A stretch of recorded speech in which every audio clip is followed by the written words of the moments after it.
কি এমন আমল করলে আল্লাহর পক্ষ থেকে সাথে সাথে সাহায্য চলে আসবে? আপনি বিপদে পড়েছেন, আপনি সমস্যার মধ্যে পড়েছেন, এখন কি করবেন? এমন একটি আমল যদি আপনি এখনই ধারাবাহিকভাবে এখানে আপনি শুরু করতে পারেন, যেখানে আছেন সেখানে দাঁড়িয়ে যদি আমলটি আপনি করতে পারেন, আমলটি শুরু করে দিতে পারেন, ইনশাআল্লাহ এই জমিনের আপনি যেখানেই অবস্থান করেন না কেন, আপনি যেখানেই থাকেন না কেন, আপনি যদি বাহরুন সাগরের মধ্যখানেও থাকেন, সেখানে আল্লাহর পক্ষ থেকে সাহায্য চলে আসবে। প্রিয় ভাইয়েরা আমার, প্রিয় বোনেরা, এমন কি আমল করলে সাথে সাথে আল্লাহর পক্ষ থেকে সাহায্য চলে আসবে? আপনি শুনলে অবাক হয়ে যাবে।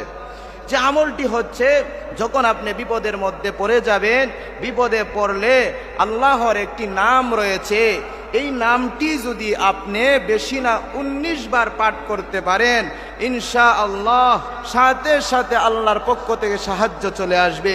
আল্লাহর নামটি হচ্ছে ইয়া মুগীসু, ইয়া মুগীসু, ইয়া মুগীসু।